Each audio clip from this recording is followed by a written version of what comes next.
Handa na ba ang inyong mga puso para sa isang kwentong susubok sa tibay ng isang ina at sa hangganan ng pagtataksil? Halina't samahan ninyo ako at sabay nating tuklasin ang isang paglalakbay na mag-iiwan ng marka. Sabi nila, ang galit ay dapat isigaw. Pero paano kung ang pinakamabigat na parusa ay ang manahimik at piliin ang sarili? Paano kung ang pag-alis ay hindi karuwagan, kundi ang pinakamatapang na paghakbang patungo sa tunay na kalayaan? Isang buwan pa lamang ang nakakalipas mula nang isilang ni Luna Alcantara ang kanyang panganay, si Hininga. Sa maliit nilang bahay sa Barangay Amihan, ang bawat gabi ay isang pamilyar na ritual. Ang mahinang ugoy ng duyan, ang amoy ng baby powder, at ang himig ng uyayi na tanging silang mag-ina lamang ang nakakaalam. Sa bisig ni Lunas, mahimbing na natutulog si Hina, ang kanyang munting hininga. Hinaplos niya ang malambot na pisngi nito, pinagmasdan ang bahagyang pag-angat at pagbaba ng dibdib nito sa bawat paghinga. Dito sa maliit na espasyong ito, sa katahimikan ng gabi, na binabasag lamang ng mahinang patak ng ulan sa kanilang yero, nararamdaman ni Lunas na kumpleto ang kanyang mundo. Kahit pagod mula sa maghapong pag-aasikaso, may ngiti sa kanyang mga labi. Hinihintay na lamang niya ang pag-uwi ng kanyang asawa, si Silas, para maging ganap na ang kanyang kaligayahan. Ngunit ang katahimikang iyon ay biglang binasag ng tunog ng bumukas na tarangkahan na sinundan ng yabag ng mga paang hindi pamilyar. Bumukas ang pinto. Pumasok si Silas, ngunit hindi siya nag-iisa. Nakatayo sa likuran niya ang isang babae. Matangkad, balingkinitan, at nakabihis na tila hindi nababagay sa simpleng tahanan nila. Ang hangin ay biglang napuno ng amoy ng mamahaling pabango. Isang halimuyak na sumasakal sa pamilyar na amoy ng kanilang bahay. Napatingin si Lunas sa kanyang asawa.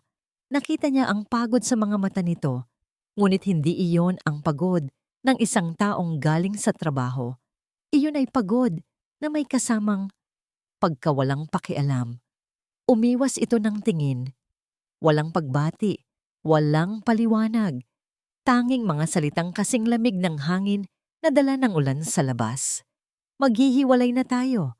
Tumama ang mga salita sa dibdib ni Lunas na parang mga tipak ng yelo. Hindi siya makahinga. Ang mga salita ay umalingaw-ngaw sa kanyang isipan. Paulit-ulit, ngunit hindi niya maintindihan. Pagod na ako, dugtong ni Silas. Ang boses ay walang anumang emosyon. Sa likod nito, humakbang pasulong ang babae, si Zarina. Naglakad ito papasok sa kanilang sala na tila pag-aari niya ang lugar. Ang mga mata nito ay mapanuri, tinitingnan ang bawat sulok ng bahay na may halong pandidiri.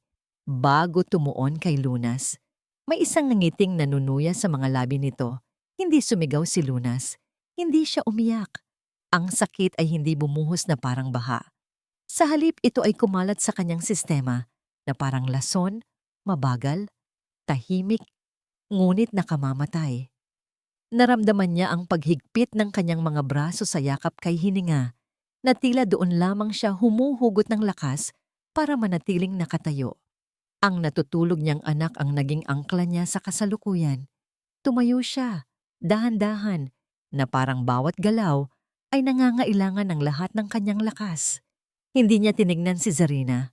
Ang kanyang mga mata ay nanatili kay Silas, naghahanap ng kahit anong bahid ng pagsisisi, ng kahit anong bakas ng kinlalaking minahal niya. Wala siyang nakita. Tumalikod si Lunas at naglakad papunta sa kanilang silid. Binuksan niya ang aparador. Inilabas niya ang isang bag. Una niyang inilagay ang mga gamit ni Hina, ang mga lampin, ang gatas, ang pranela. Sunod, ang ilang damit niya. Hindi na niya kailangan ng marami. Paglabas niya ng silid, nadatnan niyang nakaupo na si Zarina sa paboritong upuan ni Silas, nakadikwatro, na para bang matagal na itong naghihintay na umalis siya.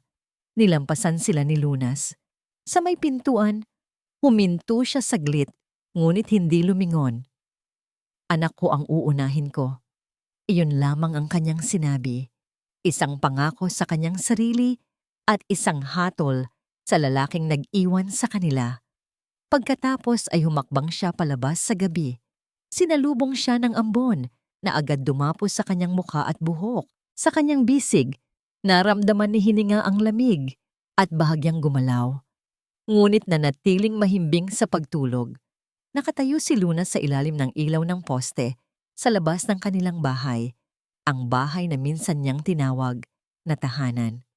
Ngayon, isa na lamang itong gusaling puno ng mga alaala na sinunog ng isang gabi ng pagtataksil. Wala siyang patutunguhan, wala siyang plano, tanging ang anak na mahigpit niyang kayakap at ang bigat ng isang kinabukasang hindi niya alam kung paano sisimulan. Ang biyahe sa bus patungong syudad ng Pag-asa ay tila isang panaginip, isang malabo at basang panaginip.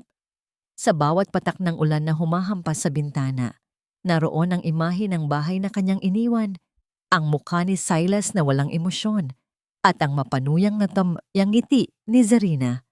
Mahigpit ang yakap ni Lunas kay Hininga na tila ba ang init ng katawan ng sanggol ang tanging nagpapanatili sa kanya na buo. Nag-iisang tao lamang ang pumasok sa kanyang isip. Si Ate Lorna, ang kanyang matalik na kaibigan mula pa noong kolehiyo, na ilang beses na siyang inanyayahang bumisita sa apartment nito. Hindi niya inakala na sa ganitong pagkakataon, siya tutugon sa paanyaya. Nang bumukas ang pinto ng apartment, isang mainit na yakap ang sumalubong kay Lunas. Lunas, anong nangyari? Tanong ni Lorna. Puno ng pag-aalala ang boses habang inaalalayan sila papasok. Doon, sa wakas, bumigay si Lunas. Ang mga luhang hindi niya pinakawalan sa harap ni na Silas at Zarina ay malayang dumaloy.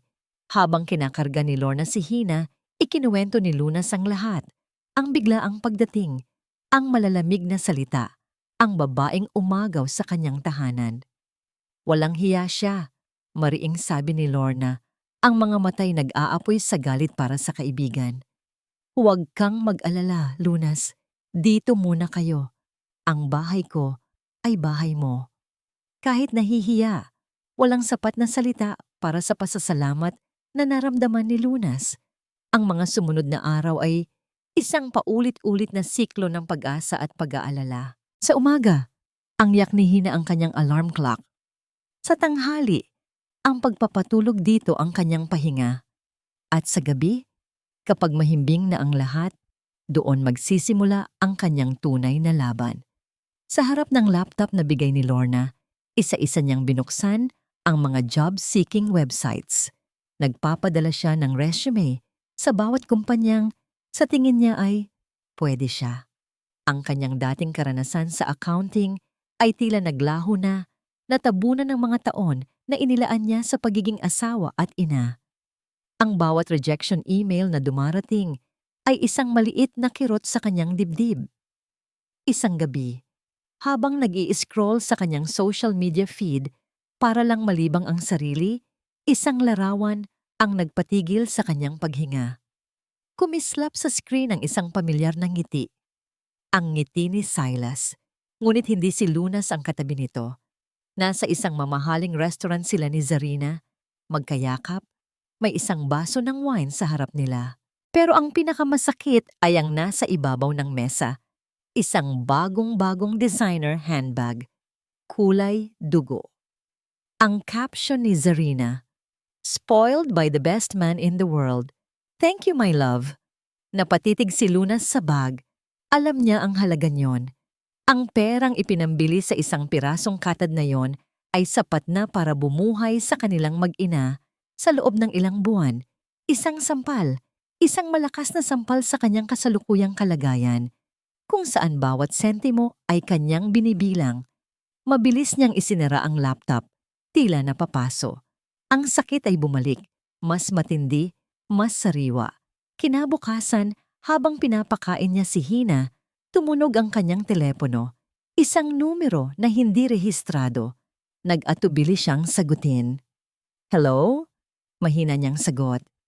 "Hello, is this Miss Lunas Alcantara?" Tanong ng isang babae sa kabilang linya. I'm calling from a recruitment agency. We received your application for an accounting assistant position. We'd like to schedule you for an interview tomorrow. Natigilan si Lunas. Sa isang iglap, ang bigat na kanina pa nakadagan sa kanyang dibdib ay bahagyang gumaan. Oo po. Yes. Pwede po ako bukas. Sagot niya, pilit na pinapakalma ang nanginginig na boses. Pagkababa niya ng telepono, napatingin siya kay Hina na nakangiti sa kanya. Isang maliit na sinag ng pag-asa. Ito na siguro ang simula. Ito na ang unang hakbang. Ngunit kinahapunan, habang nililinis niya ang sala, isang tunog ng doorbell ang pumutol sa kanyang pag-iisip. Isang courier ang may dalang isang malaking brown envelope na naka-address sa kanya. Puno ng pagtataka, pinirmahan niya ito at kinuha. Ang bigat nito ay kakaiba. Nang buksan niya ang selyo, nahulog mula rito ang isang makapal na pliego ng mga papeles. Sa pinakaunang pahina, nakasulat sa malalaki at formal na letra ang mga salitang dumurog sa kapiraso ng pag-asang kanina lang ay kanyang naramdaman. Petition for divorce. Petitioner. Silakbo S. Rivas, respondent, Lunas M. Alcantara nanginginig ang mga kamay ni Lunas habang binabasa niya ang bawat salita sa papel. Ang mga formal na terminolohiya ng batas ay tila mga sundang na isa-isang tumutusok sa kanyang puso. Ngunit hindi ang legal na proseso ang nagpadugo sa kanyang kalooban, kundi ang mga nilalaman nito. Nakahain doon ang alok ni Silas para sa suporta kay Hininga, isang halagang nakakainsulto, isang halagang hindi kayang bumili kahit ng kalahati ng gatas at lampin ng bata sa loob ng isang buwan. At ang dahilan, pansamantalang hirap sa pananalapi. Hirap na pananalapi? Biglang sumagi sa isip ni Lunas ang larawan ng mamahaling bag, ang ngiti ni Zarina, ang caption na puno ng pagmamayabang, isang pait na lasa ang kumalat sa kanyang bibig. Ang halaga ng isang bag ay mas mahalaga pa kaysa sa kinabukasan ng sarili niyang anak. Ngunit may mas masakit pa. Sa isang seksyon ng petisyon, may mga salitang nagpaguho sa natitira niyang lakas. Iminumungkahi ng abogado ni Silas na dahil sa hindi matatag na kalagayan ni Lunas, walang trabaho, walang sariling tirahan, ay may posibilidad na hindi niya ganap na matutugunan ang mga pangangailangan ng bata. Isang pahiwatig, isang maduming mantsa sa kanyang pagkatao bilang isang ina. Biglang bumalik sa kanyang alaala ang isang gabi, ilang buwan bago siya manganak. Magkasama sila ni Silas na pinipinturahan ang magiging kwarto ni Hina. Hinawakan ni Silas ang kanyang malaking tiyan at bumulong. Pangako, mahal, hindi mararanasan ng prinsesa natin ang anumang hirap. Ibibigay ko sa kanya ang lahat. Ang pangakong yun ngayon ay abo na lamang. Kasabay ng pagpatak ng kanyang luha sa papel, tumunog ang kanyang telepono. Isang numero na pamilyar sa kanya. Ang numero ni Zarina. Sinagot niya ito. Hindi alam kung bakit. Lunas, darling. Bungad ng isang boses na matamis, ngunit puno ng lason. I'm just calling to see if you've received the papers. I hope you're being practical about this. Anong gusto mo, Zarina? Tanong ni Lunas. Ang boses ay basag. Simple lang. Pirmahan mo na. Huwag mo nang pahirapan ang sarili mo o si Silas. This is the best offer you're going to get. Just accept reality and move on. Para matapos na ang lahat. Ang bawat salita ay binalot sa pekeng simpatya, ngunit ang tunay na mensahe ay malinaw. Natalo ka na. Sumuko ka na. Pagkababa ng telepono, hindi na umiyak si Lunas. Ang mga luha ay napalitan ng isang bagay na mas matindi. Isang apoy. Pinunasan niya ang kanyang mukha. Tumingin siya sa salamin at nakita ang isang babaeng pagod, sugatan, at halos wasak na. Ngunit sa likod ng lahat ng yon, may kislap sa kanyang mga mata. Isang kislap ng paninindigan.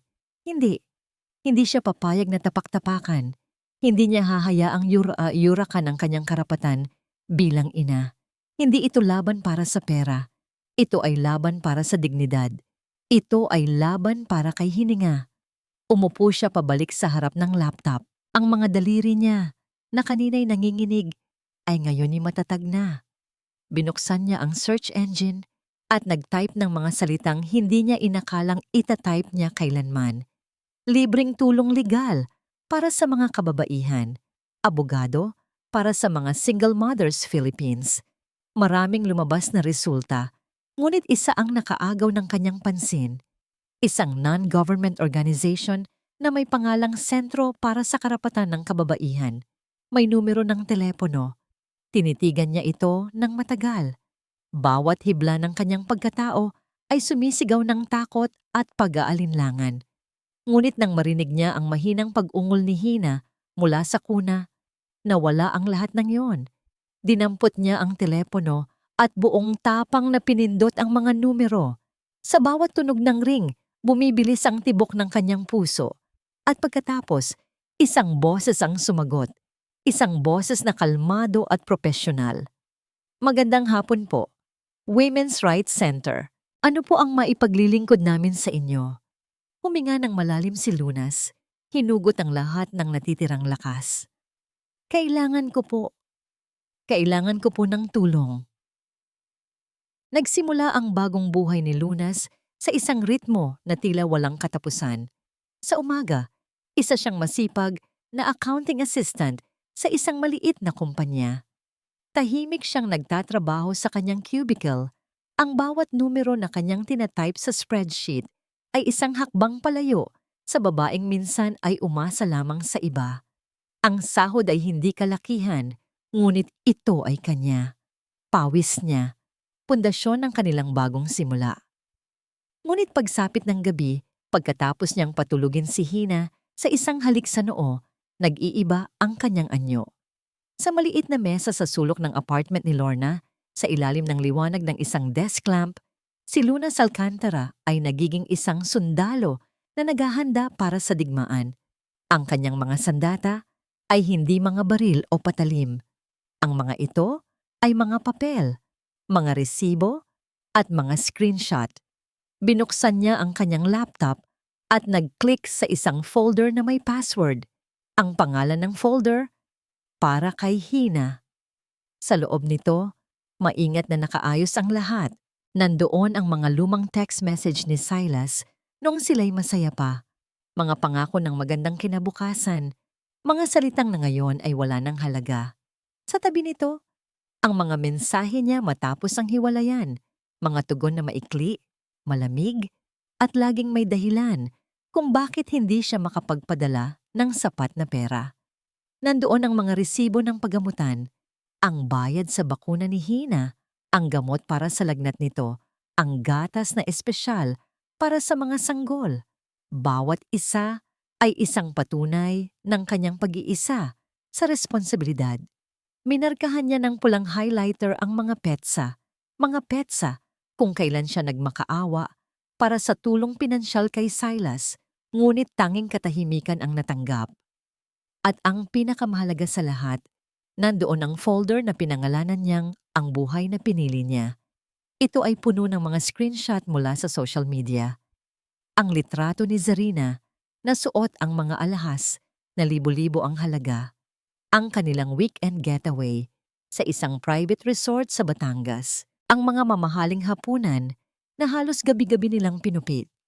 Bawat larawan ay isang bala.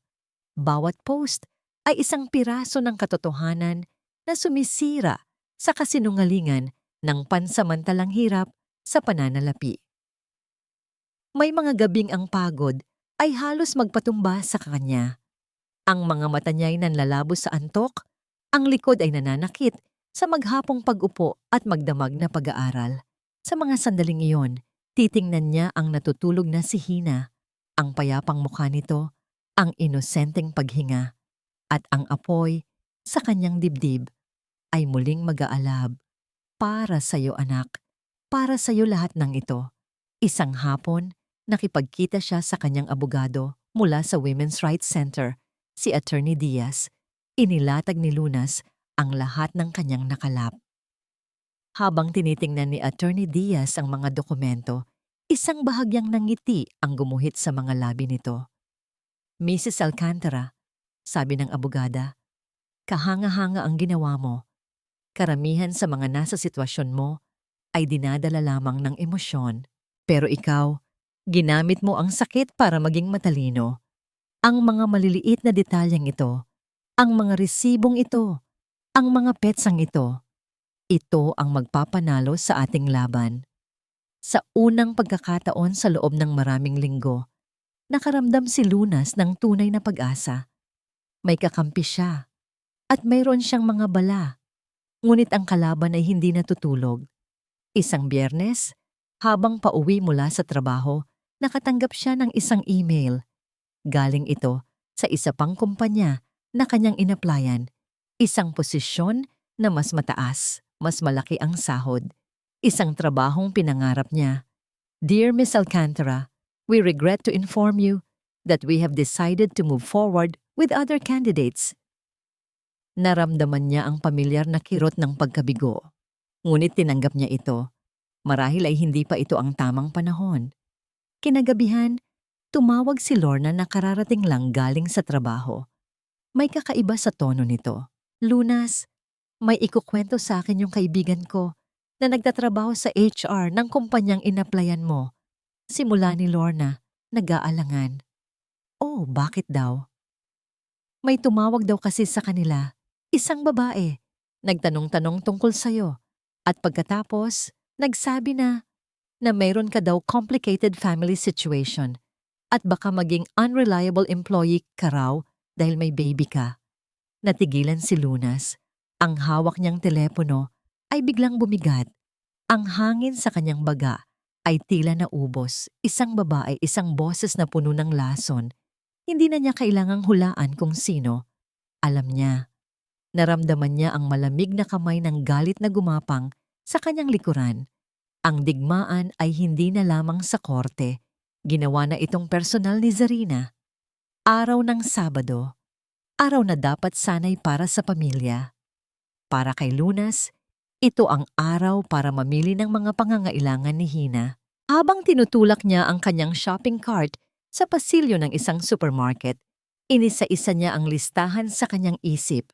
Gatas, bitamina, at isang bagong batch ng mga lampin. Simple, payak, sapat. Sa kanyang pagliko sa isang eskinita, isang pamilyar na boses ang pumunit sa katahimikan ng kanyang pag-iisip. Well, well, look who's here. Napatigil si Lunas. Dahan-dahan siyang lumingon. Nakatayo doon si Zarina, perpekto ang pagkakaayos mula ulo hanggang paa. Ang kanyang damit ay halatang mamahalin at ang kanyang buhok ay tila galing pa sa isang salon. Itinulak nito ang sariling cart na halos walang laman maliban sa ilang bote ng imported na alak at keso. Zarina, simpleng bati ni Lunas, walang emosyon. Isang ngiti ang sumilay sa mga labi ni Zarina, isang nga ng ngiting hindi umabot sa kanyang mga mata. Kumusta ka na, Lunas? Mukhang pinagpapawisan ka. Itinaas ni Zarina ang kanyang kamay at kunwari pinaypaya ng sarili. Sa paggalaw na yon, sinadya niyang kumislap ang isang malaking diamanting singsing sa kanyang daliri. Tiningnan ito ni Lunas. Ang halaga ng isang bato na yon ay maaaring bumago sa buong buhay nilang mag-ina. Ayos lang kami, sagot ni Lunas. Ang boses ay kalmado. That's good to hear, sabi ni Zarina. Ang tono'y puno ng pekeng pag-aalala. Silas and I were just talking about you. Nag-aalala siya. Sabi ko nga sa kanya, huwag siyang mag-alala masyado. After all, you're a strong woman, right? Sanay ka naman siguro sa hirap. Ang bawat salita ay isang karayom, maingat na pinili para makasakit. Pero hindi nagpatinag si Lunas. Sa halip, tinitigan niya si Zarina ng diretso sa mga mata. Nakita niya ang lahat, hindi ang kumpiyansa, kundi ang kawalan ng kapanatagan. Hindi ang kaligayahan, kundi ang takot na baka hindi pa rin siya ang tunay na nagwagi. Isang mahinang nangiti ang gumuhit sa labi ni Lunas. Hindi isang nangiting mapanukso, kundi isang nangiting puno ng pagkaunawa. Sana, mahinahon niyang sabi, tumingin sa kumikinang na singsing at pagkatapos ay sa mga mata ni Zarina, sana maging masaya ka talaga dyan. Pagkatapos ay dahan-dahan niyang itinulak ang kanyang card, nilampasan si Zarina at nagpatuloy sa kanyang pamimili. Naiwang nakatayo si Zarina sa gitna ng pasilyo, ang peking nabanggiti ay naglaho, napalitan ng inis. Ang inaasahan niyang mga luha at galit mula kay Lunas ay hindi dumating. Ang natanggap niya ay isang katahimikang mas malakas pa sa anumang sigaw. Piyobal silakbos Silas Rivas pagpasok ni Zarina sa kotse, padabog niyang isinara ang pinto. Nakakainis ang babaeng yon. Sigaw niya, inihagis ang handbag sa backseat. Ang kapal ng mukha ng ngitian ako na parang siya pa ang nasa tama. Tahimik lang na nagmamaneho si Silas. Ang mga kamay ay mahigpit na nakahawak sa manibela. Sanay na siya sa mga ganitong pagsabog ni Zarina. Noong una, akala niya ay bahagi ito ng pagiging passionate. Ngayon, nararamdaman niya ito bilang isang ingay na walang katapusan. Did you hear me, Silas? Ang Lunas na yon. She was looking at me with pity. Ako? Kaawaan niya? Hayaan mo na, Zari. Pabulong na sabi ni Silas. Ang tingin ay nasa daan. Hayaan? After what I did para mapaalis siya sa buhay mo? Dapat lang na magdusa siya. Napapikit si Silas. Ang mga salitang iyon ay tumama sa isang bahagi ng kanyang pagkatao na pilit niyang itinatago, ang konsensya. Pag-uwi nila sa kanilang marangyang kondo, diretso si Zarina sa kwarto para maligo. Naiwan si Silas sa sala. Umupo siya sa malambot na sofa, ngunit hindi niya naramdaman ang ginhawa. Ang tanging nararamdaman niya ay ang bigat. Kinuha niya ang kanyang wallet at tiningnan ang mga credit card. Puno na lahat. Isinandal niya ang ulo at napabuntong hininga. Ang mga bayarin ay dumarating na parang alon at nararamdaman niyang malulunod na siya. Ang bawat hiling ni Zarina, ang bawat luho, ay isang pako sa kanyang kabaong pinansyal. Biglang tumunog ang kanyang telepono. Isang numero na hindi niya kilala. Sinagot niya ito. Hello? Mr. Silakbo Rivas? Tanong ng isang matigas na boses ng lalaki. Tumatawag po kami mula sa collection agency ng Triple Star Landing. May overdue payment po kayo na 3 buwan na. Nanlamig ang buong katawan ni Silas. Titeka, baka nagkakamali lang kayo. Walang pagkakamali dito, Mr. Rivas. Kung hindi kayo makakapagbayad sa loob ng linggong ito, mapipilitan na kaming gumawa ng legal na hakbang. Sakto namang bumukas ang pinto ng kwarto. Lumabas si Zarina. Nakabihis na ng sutlang roba. Sino yan, love? Sa sobrang taranta, mabilis na pinatay ni Silas ang tawag. Wala, sagot niya. Pilit nang ngumingiti. Ang pawis ay nagsimulang mamuo sa kanyang noo. Wrong number lang. Sa opisina ni Attorney Diaz, ang hangin ay seryoso. Nakapatong sa mesa sa pagitan nila ang isang manipis na folder. Hindi ito naglalaman ng mga legal na dokumento, kundi mga piraso ng isang nakaraang matagal nang ibinaon sa limot. Lunas, simula ni Attorney Diaz, itinulak ang folder palapit sa kanya. May ipinahanap ako tungkol kay Zarina Monteclaro. Alam kong hindi ito direktang konektado sa kaso ng suporta, pero naniniwala ako na mahalagang malaman mo kung sino talaga ang kalaban mo. Puno ng pag-aalala, binuksan ni Lunas ang folder. Ang una niyang nakita ay isang lumang yearbook photo. Isang mas batang Zarina, nakangiti sa kamera. Sa ilalim nito, isang pamilyar na mukha. Si Silas, payat pa, at halatang halata ang pagiging probinsyano. Sila ay nasa iisang pahina, magkatabi, bilang mga opisyal ng isang student organization. Magkakilala na sila noon pa? Tanong ni Lunas, naguguluhan. Tumango si Attorney Diaz. Hindi lang magkakilala. Sila ang naging campus couple noong college. Ngunit ayon sa mga nakausap ng investigador ko, Biglang iniwan ni Zarina si Silas bago sila mag-graduate. Ang dahilan? Nakahanap siya ng ibang lalaki. Isang anak ng negosyante. Simple lang. Si Silas noon ay isang mahirap na estudyanteng umaasa sa scholarship. Walang kinabukasan. Sa paningin ni Zarina, natigilan si Lunas. Humigpit ang hawak niya sa mga papel. Halos malukot ang mga ito sa kanyang palad. Biglang nagkaroon ng saysay ang lahat. Ang tindi ng galit ni Zarina. Ang pangangailangan nitong ipamukha sa kanya ang bawat luho. Ang pag-atake nito sa kanyang trabaho. Hindi ito simpleng agawan ng asawa. Ito ay isang pagbawi. Para kay Zarina, si Lunas ang babaeng nakakuha ng buhay na dapat ay sa kanya. Ang buhay sa tabi ng isang Silas na ngayon ay may posisyon na, may pera na. Si Lunas ang naging salamin ng kanyang maling desisyon noon. At para maitama yon, kailangan siyang sirain, burahin, at patunayang siya, si Zarina, ang tunay na karapat-dapat. Ngunit meron pang laman ng folder. Isang printout ng isang lumang article mula sa isang maliit na online business blog. Ang pamagat, small-time online retailer, inireklamo ng ilang estudyanteng customers. Nakasulat doon ang pangalan ni Zarina Monteclaro. Ayon sa artikulo, nagtayo si Zarina ng isang online clothing business noong kolehiyo. Maraming kumuha sa kanya, ngunit pagkatapos makapagbayad ay hindi na nakarating ang mga in-order. Nang habulin siya, bigla na lamang nawala ang kanyang social media page at hindi na siya muling na-contact. Walang kasong naisampa. Masyadong maliit ang mga halaga para pagtuunan ng pansin ng batas. Ngunit ang pattern ay malinaw. Panloloko, pagsasamantala. Habang binabasa ito ni Lunas, isang kakaibang pakiramdam ang lumukob sa kanya. Ang nag-aalab na galit niya para kay Silas ay dahan-dahang humupa. Napalitan ito ng isang bagay na mas malalim at mas malamig, pagkaawa.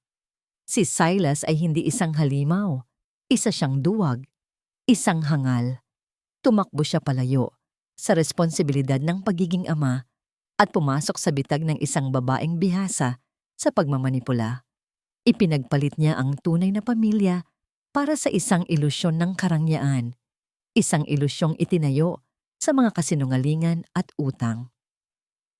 Siya ay isang tropeyo lamang para kay Zarina, isang paraan para patunayan nito ang kanyang halaga.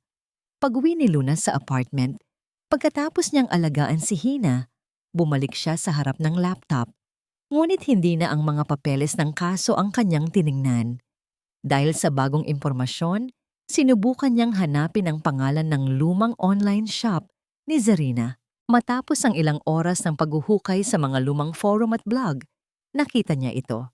Isang thread sa isang discussion board na may petsang halos 10 taon na ang nakalipas. Ang pamagat, mga naloko ni ZM Clothing. Nandoon ang mga mensahe, puno ng galit, pagkadismaya, at kawalan ng pag-asa mula sa mga kapwa niya estudyante noon. Ang kanilang mga kwento ay halos magkakatulad. Habang nag-i-scroll siya, napansin niya ang isang komento sa dulo ng thread na post ilang taon na ang nakalipas. Nagtataka ako kung nasaan na siya ngayon. Sana mahanap niya ang karma niya. Tinitigan ni Lunas ang reply button. Ang kanyang daliri ay nag-hover sa ibabaw ng mouse. Isang ideya ang nabuo sa kanyang isipan. Isang ideyang mapanganib, ngunit maaaring maging susi sa lahat. Nag-click siya at nagsimulang mag-type ng isang mensaheng walang pangalan. Ang mga araw bago ang pagdinig sa korte ay lumipas na may kakaibang katahimikan. Para kay Lunas, ang bawat umaga ay isang ehersisyo ng paghahanda. Hindi lang sa isip, kundi pati na rin sa puso. Pinilit niyang huwag mag-isip tungkol sa kung ano ang maaring mangyari sa loob ng korte.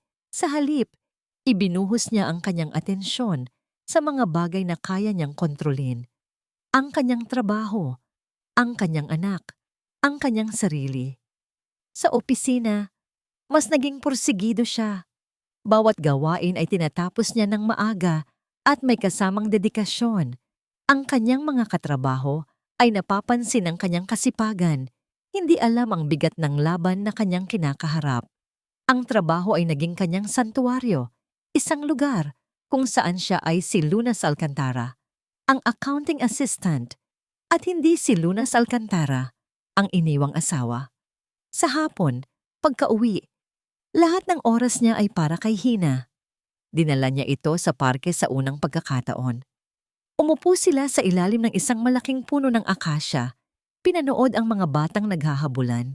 Naramdaman ni Lunas ang malambot na damo sa ilalim ng kanilang kumot, ang sinag ng araw sa kanyang balat. Ipinatong niya si Hina sa kanyang tiyan at ang malakas na tawa ng sanggol nang halikan niya ito ay musika sa kanyang pandinig. Sa mga sandaling iyon, nawawala ang korte, si Silas, si Zarina. Ang tanging nag-e-exist ay silang dalawa lang. Ang bawat ngiti ni Hina ay isang paalala kung para saan ang lahat ng ito. Ito ang kapayapaan na kanyang ipinaglalaban. Isang gabi, tumunog ang kanyang email. Isang notifikasyon mula sa lumang forum. Nag-reply ang isa sa mga biktima ni Zarina, isang babaeng nagngangalang Melissa. "Sino ka? Bakit mo ito binubuhay muli?" Nag-type si Lunas ng isang maingat na sagot. Hindi niya ibinunyag ang kanyang pagkatao, ngunit ipinaliwanag niya na ang taong nanloko sa kanila noon ay muling nambibiktima sa ibang paraan. Matapos ang ilang palitan ng mensahe, nagtiwala si Melissa. Ipinadala nito ang mga lumang e-receipts at chat logs ng transaksyon nila ni Zarina. "Hindi ito malaking halaga," sabi ni Melissa. Pero ang sakit ng pandaraya, hindi nawawala. Isang piraso ng ebidensya, isang patunay sa karakter ni Zarina. Idinagdag ito ni Lunas sa kanyang lihim na folder. P.O. Vault, Zarina Monte Claro. Sa kabilang dako ng lungsod, sa isang kondo na amoy tensyon, ang katahimikan ay isang nakakabinging ingay. Para kay Zarina, ang papalapit na pagdinig ay parang isang time bomb. Bawat araw, mas lalo siyang nagiging iritable. Bawat maliit na bagay ay nagiging dahilan ng kanyang pagsabog. "Bakit hindi mo pa binabayaran ng bill ng kuryente, Silas? Alam mo bang pwedeng maputulan tayo?" Sigaw niya isang gabi, iwinawas-iwas ang isang sobre sa harap ni Silas. "Babayaran ko," mahinang sagot ni Silas, hindi inaalis ang tingin sa telebisyon. "Kailan? Kapag madilim na dito? Hindi mo ba maintindihan? Kailangan nating panatilihin ang itsura natin. Lalo na ngayon." Ang totoo, hindi ang bill ng kuryente ang problema ni Zarina. Ito ay ang mga tawag at text na natatanggap niya mula sa mga numerong hindi niya kilala. Mga taong naniningil sa mga utang na matagal na niyang tinatakbuhan. Ang iba ay malumanay pa, ngunit ang iba ay may kasama ng pagbabanta. Nararamdaman niyang ang mga pader na itinayo niya sa paligid ng kanyang perpektong buhay ay unti-unti nang gumuho. Nagsimula na rin siyang magduda kay Silas. Napapansin niyang madalas itong tahimik, laging malalim ang iniisip. Ang dating pagsunod nito, sa bawat hiling niya, ay napalitan na ng pagdadahilan. Nararamdaman niyang lumalayo ito, at ang takot na yon ang nagpapatindi sa kanyang galit. Kailangan niyang manalo sa korte. Kailangan niyang patunayan kay Silas at sa buong mundo na siya ang tamang pinili. Isang gabi bago ang pagdinig, habang nag-aayos si Lunas ng mga damit na isusuot niya, muling nag-vibrate ang kanyang telepono. Isang text message mula kay Silas. Ang puso niya'y biglang kumabog. Ilang buwan na silang hindi nag-uusap ng direkta. Tanging sa pamamagitan lamang ng mga abogado. Binuksan niya ang mensahe. "Lunas, I'm sorry. Pwede ba tayong mag-usap?" Tinitigan niya ang mga salita. "I'm sorry." Gaano kadali para sa kanya na i-type ang mga iyon? Gaano kawalang halaga kumpara sa sakit na kanyang idinulot? Hindi niya naramdaman ang galit o ang kilig. Wala. Isang malinis na kawalan. Ibinaba niya ang telepono sa mesa, Hindi nag-reply. Tumalikod siya at ipinagpatuloy ang pagpili ng damit para bukas. Pinili niya ang isang simpleng puting bestida. Mukha itong malinis, matatag, payapa. Ito ang imahe na gusto niyang dalhin sa korte. Hindi bilang isang biktima, kundi bilang isang ina na handang ipaglaban ang katahimikan na matagal nang ipinagkait sa kanila. Ang loob ng korte ay malamig at tahimik. Bawat tunog, ang mahinang pag-ubo, ang kaluskos ng papel, ang pag-urong ng upuan, ay tila pinalalakas ng tensyon sa hangin. Sa isang panig, nakaupo si Lunas kasama si Attorney Diaz. Nakasuot siya ng simpleng puting bestida, ang buhok ay maayos na nakatali. Ang kanyang mukha ay kalmado, ang mga kamay ay tahimik na nakapatong sa kanyang kandungan. Sino mang makakita sa kanya ay hindi mag-aakalang dala-dala niya ang bigat ng isang winasak na mundo. Sa kabilang panig, naroon si Silas at si Zarina. Si Silas ay nakasuot ng barong na tila hindi plansado. Ang kanyang mga mata ay bahagyang namumugto. Halatang hindi siya nakatulog. Si Zarina, sa kabilang banda, ay tila isang reyna na napadpad sa maling lugar.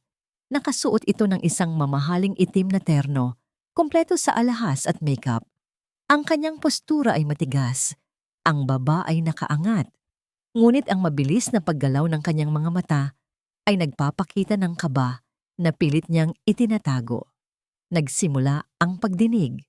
Unang nagsalita, ang abogado ni Silas. Inilatag nito ang kanilang argumento, na si Silas ay isang responsableng ama na pansamantalang dumadaan sa pagsubok sa pananalapi. Ipininta nito ang isang larawan ni Lunas bilang isang babaeng walang trabaho, walang permanenteng tirahan at posibleng hindi makapagbigay ng matatag na kapaligiran para sa bata.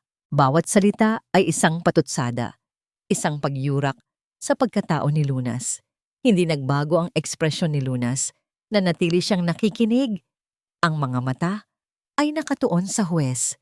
Pagkatapos, turn na nila. Tumayo si Attorney Diaz. Your Honor, magalang na sabi ni Attorney Diaz, nais po naming ipakita sa korteng ito ang tunay na larawan ng katotohanan. Isa-isang inilabas ni Attorney Diaz ang mga ebidensya, ang kopya ng mga text message kung saan paulit-ulit na humihingi ng tulong si Lunas para sa gatas at gamot ni Hina. Ang mga sagot ni Silas na laging wala akong pera ngayon o next week na lang.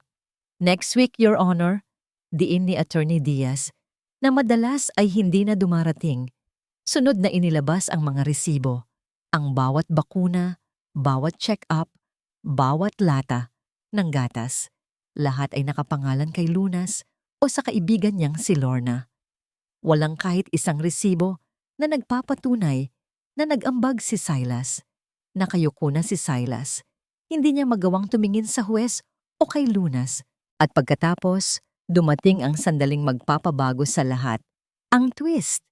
Your Honor, ang aking kliyente ay inaakusahan na walang kakayahang magbigay ng matatag na buhay sa kanyang anak. Samantalang ang petitioner naman po, si Mr. Rivas, ay iginigiit na siya ay dumadaan sa hirap. Hayaan po ninyong ipakita namin kung saan napupunta ang pera na dapat sana ay para sa kanyang anak. Isang malaking screen ang binuksan sa harap ng korte at doon, isa-isang lumabas ang mga larawan. Ang mamahaling bag ni Zarina, ang weekend getaway sa Batangas, ang mga hapunan sa mga 5-star hotel, ang mga alahas. Bawat larawan ay may kasamang petsa, mga petsang kasabay ng mga araw na sinasabi ni Silas na wala siyang pera. Narinig ang mahihinang bulungan sa loob ng korte. Ang mukha ni Zarina ay namutla. Ang kanyang kumpiyansa ay biglang naglaho na parang bula. Ngunit hindi pa tapos si Attorney Diaz. At para po patunayan na ang pamumuhay na ito ay hindi napapanatili ng legal na paraan, narito po ang statement of account mula sa iba't ibang credit card companies at lending institutions na nagpapakita ng pagkakautang ni Mr. Rivas na umaabot na po sa daan-daang libong piso. Objection, Your Honor. This is irrelevant. Sigaw ng abogado ni Silas. Sustained, sabi ng huwes, ngunit ang interes sa kanyang muka ay hindi maitago. Kung gayon po, Your Honor, pagpapatuloy ni Attorney Diaz, nais po naming ipakita ang isang bagay na magpapatunay sa karakter ng taong kasalukuyang kasama ng petitioner.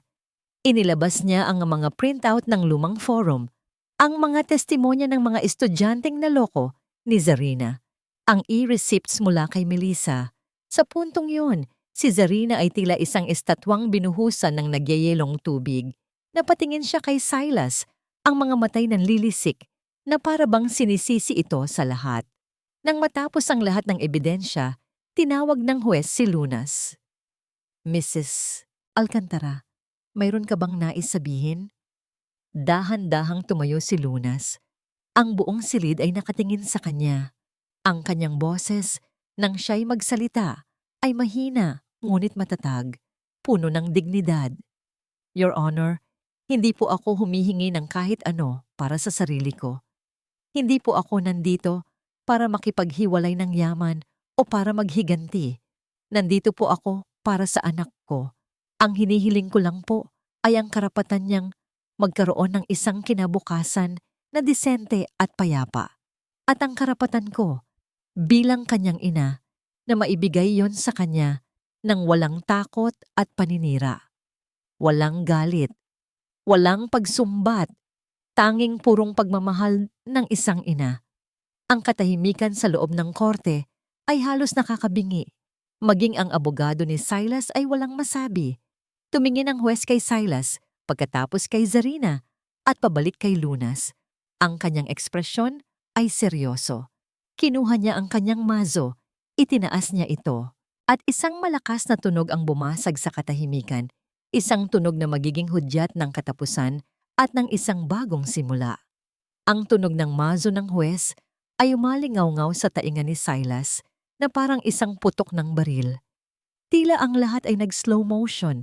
Nakita niya ang pagtango ng huwes kay Lunas, isang tingin na may halong respeto, at pagkatapos, nagsimula itong magsalita. Bawat salita ng desisyon ay parang isang suntok sa kanyang sikmura. Full custody of the child, hininga Alcantara, is hereby granted to the mother, Miss Lunas Alcantara. Unang suntok. Napapikit siya. The petitioner, Mr. Silacbo Rivas, is mandated to provide financial support in the amount stipulated by law to be deposited directly to the respondent's account on a monthly basis without delay. Pangalawang suntok. Mas malakas. Ang halagang itinakda ay malayo sa biro-birong alok niya. Ito ay isang seryosong obligasyon na hindi niya alam kung paano pupulungin. Furthermore, this court issues a warning against any form of harassment or defamation towards the respondent. Any violation will be dealt with accordingly. Panghuling suntok, ang knockout blow. Tapos na. Natalo siya. Hindi lang sa kaso, natalo siya sa lahat.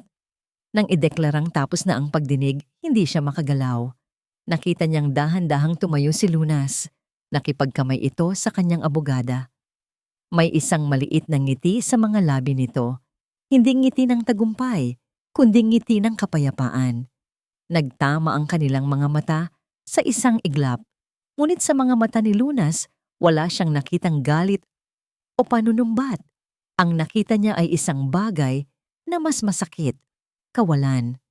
Para kay Lunas, isa na lamang siyang estranghero. Paglabas nila sa courtroom, doon sumabog ang bomba. How could you let this happen? Sigaw ni Zarina. Hindi na alintana ang mga taong napapatingin sa kanila sa pasilyo. Ang sabi mo, kontrolado mo ang lahat. Ang sabi mo, madali lang to.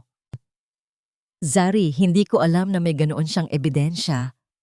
Halos pabulong na sagot ni Silas. Hindi mo alam o tanga ka lang talaga? Ang bawat salita ni Zarina ay puno ng kamandag. Kasalanan mo to. Dahil sa'yo, napahiya ako.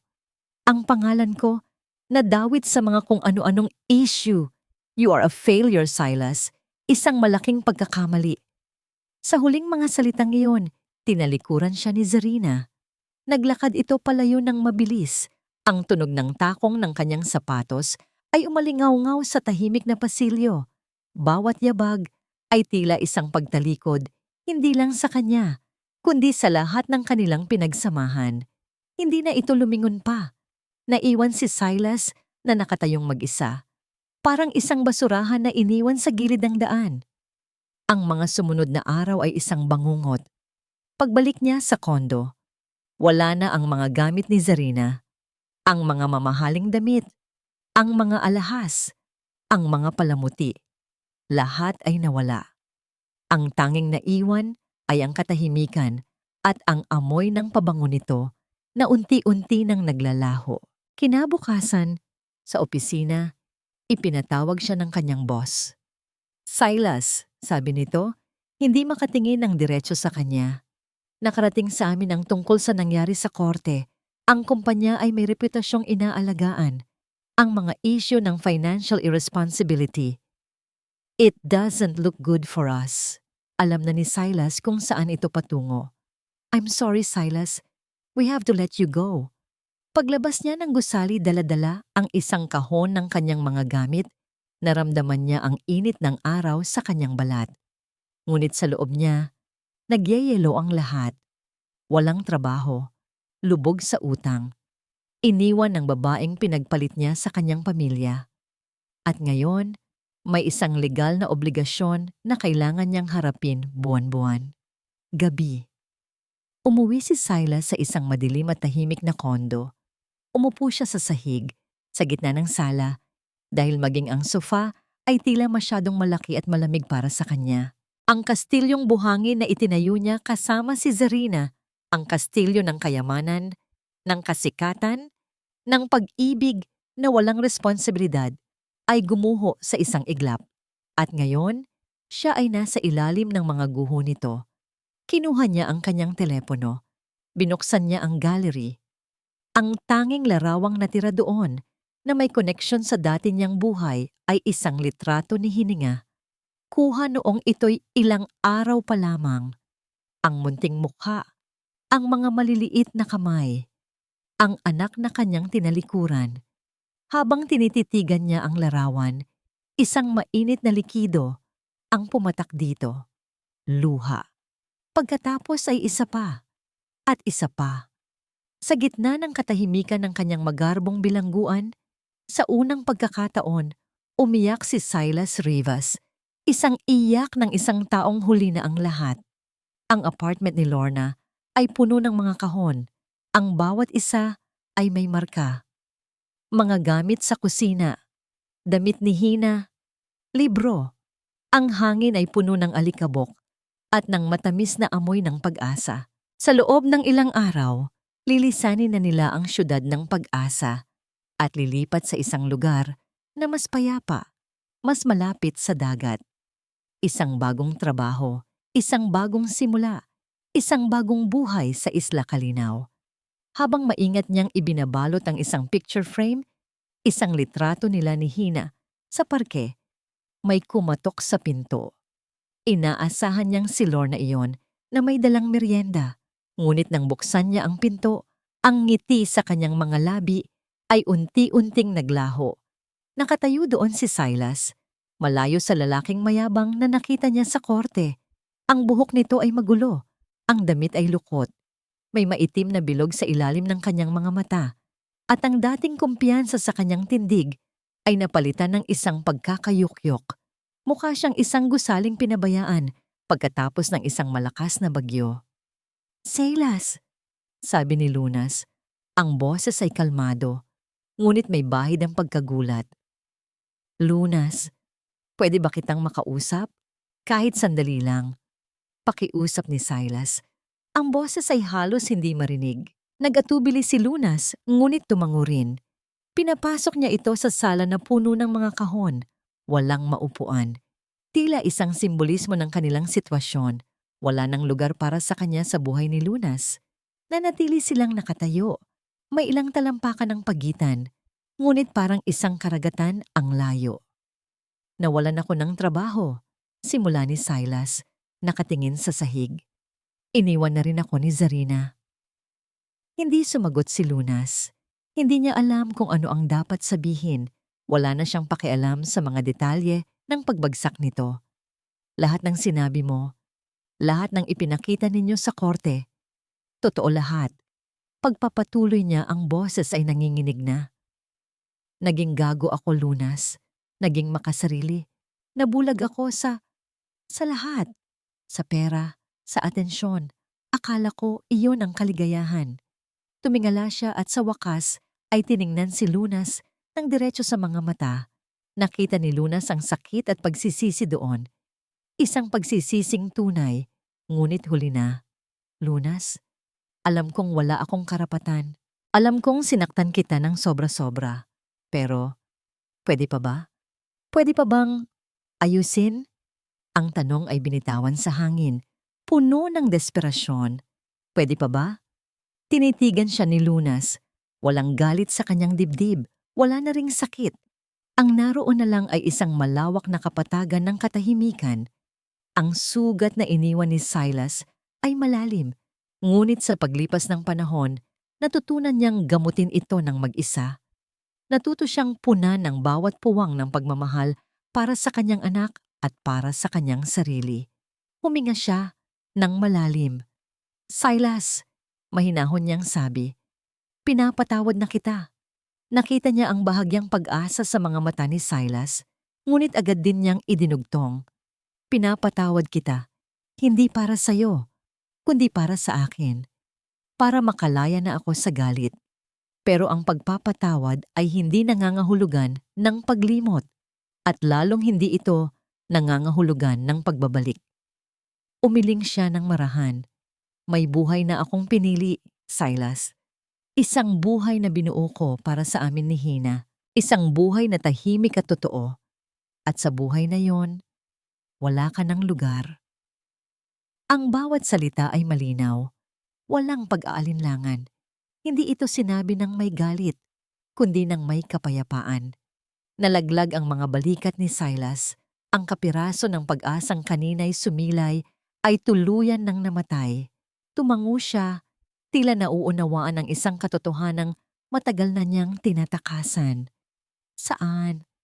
Saan kayo pupunta? Tanong niya, halos pabulungi. Sa isang lugar kung saan payapa, sagot ni Lunas. Naglakad si Lunas papunta sa pinto at binuksan ito. Isang senyales na tapos na ang usapan. Naglakad si Silas papunta sa pinto, huminto sa harap niya at tumingin sa kanya sa huling pagkakataon. Alagaan mo si Hina, sabi niya. Maging mabuti kang ama sa kanya sa paraang alam mo. Sagot ni Lunas, tinutukoy ang buwan ng suporta. Iyon na lang ang tanging papel na gagampanan niya sa buhay ng kanilang anak. Tumango si Silas at tuluyan ng lumabas. Pinanood siya ni Lunas habang naglalakad ito palayo sa pasilyo. Ang anino nito ay dahan-dahang nilalamon ng dilim. Nang mawala na ito sa kanyang paningin, dahan-dahan niyang isinara ang pinto. Click! Ang tunog ng pagsasara ng pinto ay pinal. Ito ang tunog ng pagsasara ng isang kabanata ng kanyang buhay. Isang kabanatang puno ng sakit, luha at pagtataksil. Ngunit ngayon, tapos na. Humarap siya sa mga kahon, sa magulong sala na sumisimbolo sa kanyang pag-alis. Sa gitna ng lahat ng iyon, mula sa silid, narinig niya ang mahinang paggising ni Hina. Naglakad siya papunta roon at isang ngiti ang sumilay sa kanyang mga labi. Ang nakaraan ay nasa likod na niya. Ang kinabukasan ay naghihintay. Lumipas ang 6 na buwan. Ang hangin sa Isla Kalinaw ay may dalang alat ng dagat at tamis ng mga bulaklak ng kalachuchi. Ito ang unang bumabati kay Lunas tuwing umaga, pagsilip niya sa bintana ng kanyang maliit na bahay na bato. Ilang metro lamang mula sa dalampasigan. Ang buhay dito ay simple, payak, at higit sa lahat, payapa. Sa umaga, pagkahatid niya kay Hina, Sa isang maliit at lokal na daycare center, naglalakad siya papunta sa kanyang trabaho. Isa siyang accountant para sa isang maliit na resort na pag-aari ng isang mabait na pamilya. Ang kanyang opisina ay may malaking bintana kung saan tanaw niya ang asul na dagat. Ang tunog ng mga alon ang kanyang naging background music, isang malamyos na himig na pumalit sa ingay at gulo ng lungsod. Sa hapon, sinusundo niya si Hina at doon magsisimula ang kanilang paboritong parte ng araw. Maglalakad sila sa dalampasigan. Ang maliliit na paa ni Hina ay gumagawa ng mga bakas sa basang buhangin. Natutunan na nitong maglakad at ang bawat hakbang nito napapalayo sa kakanya.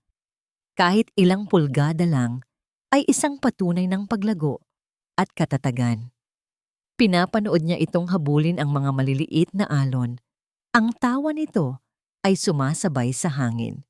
Isang hapon, habang nakaupo sila sa buhangin at pinapanood ang paglubog ng araw, ang kalangitan ay nagkulay kahel at rosas. Yakap ni Luna si Hina mula sa likuran. Ang ulo ng bata ay nakasandal sa kanyang dibdib. "Mama," sabi ni Hina. Itinuturo ang isang bangkang papadaong. "Oo, anak." "Bangka," sagot ni Lunas. Hinahalikan ang tuktok ng ulo nito na amoy araw at dagat. Sa mga sandaling tulad nito, bumabalik sa kanyang alaala ang lahat. Ang sakit, ang luha, ang mga gabing walang tulog. Ngunit hindi na ito masakit. Ang mga alaala ay naroon na lamang bilang mga peklat, mga paalala ng isang laban na kanyang naipanalo, hindi sa pamamagitan ng paggugantimpala, kundi sa pamamagitan ng pagpapatawad at pagpili sa sarili. Hindi na niya muling nabalitaan pa ang tungkol kay Zarina. At si Silas?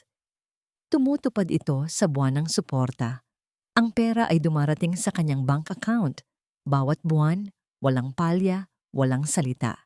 Isang transaksyon na malamig at walang emosyon na siyang mas gusto ni Lunas. Ito na lamang ang tanging koneksyon nila. Isang obligasyong legal, hindi na personal. Minsan, nakatanggap siya ng isang postcard mula kay Lorna. Ang larawan ay ang skyline ng Siyudad ng Pag-asa. Sa likod nito may sulat, "Lunas, I hope you found the peace you deserve. We miss you here. P.S. Nakita ko si Silas last week. Nagtatrabaho sa isang maliit na kumpanya. Mukha siyang tumanda ng 10 taon. He's paying his dues, I guess." Binasa ito ni Lunas at ngumiti. Isang nangiting walang bahid ng saya sa kapahamakan ng iba. Isang nangiting nagpapasalamat dahil malayo na siya sa lahat ng yon. Nang tuluyan ng lumubog ang araw, binuhat niya si Hina pauwi. Ang kanilang bahay ay maliit, ngunit puno ng init. Ang bawat gamit sa loob ay pinili niya. Pinaghirapan niya ako. Ito ang kanilang santuwaryo, ang kanilang kuta. Pagkatapos niyang pakainin at paliguan si Hina, dinala niya ito sa munting silid nito. Kinantahan niya ito ng oyayi, ang pamilyar na himig na minsan niyang kinanta sa gitna ng takot at kawalan ng pag-asa sa barangay Amihan. Ngayon, ang himig na yon ay puno na ng katiwasayan.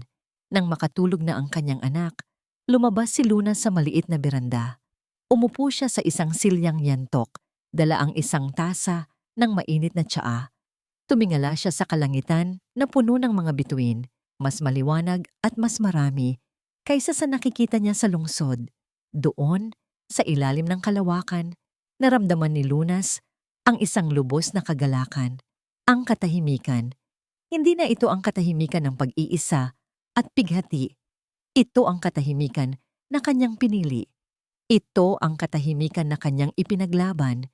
Ito ang lakas ng isang babaeng natutong ang pinakamahalagang pag-ibig ay ang pag-ibig para sa sarili at sa kanyang anak.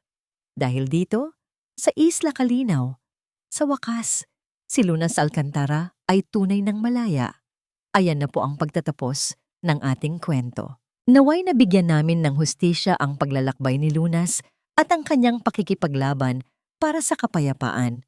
Ang kwentong ito ay isang paalala na ang tunay na lakas ay hindi nasusukat sa ingay ng paghihiganti, kundi sa tahimik na paghakbang palayo sa anumang nagdudulot sa atin ng sakit. Ang pagpili sa sarili ay hindi pagiging makasarili. Ito ay isang kilos ng katapangan. Maraming salamat po sa inyong pakikinig at pagsama sa amin sa kwentong ito. Ano pong masasabi ninyo sa naging kapalaran ni Lunas, Silas at Zarina? I-comment nyo lang po sa ibaba. At kung meron kayong gustong marinig na kwento sa susunod, kwento man ng pag-ibig, pamilya o pagbangon, huwag po kayong mag-atubiling ipaalam sa amin. Hindi dito nagtatapos ang ating paglalakbay. Marami pa pong kwentong kasing ganda at mas puno ng aral dito sa aming channel. Kung nagustuhan nyo ang kwentong ito, i-like, i-share sa pamilya at mga kaibigan. At mag-subscribe na rin para lagi kayong updated sa mga susunod pa naming kwento. I-click nyo ang notification bell para kayo ang unang makarinig kapag may bago kaming upload. Pagpalain po kayo ng Panginoon, kayo at ang inyong buong pamilya. Hanggang sa muli!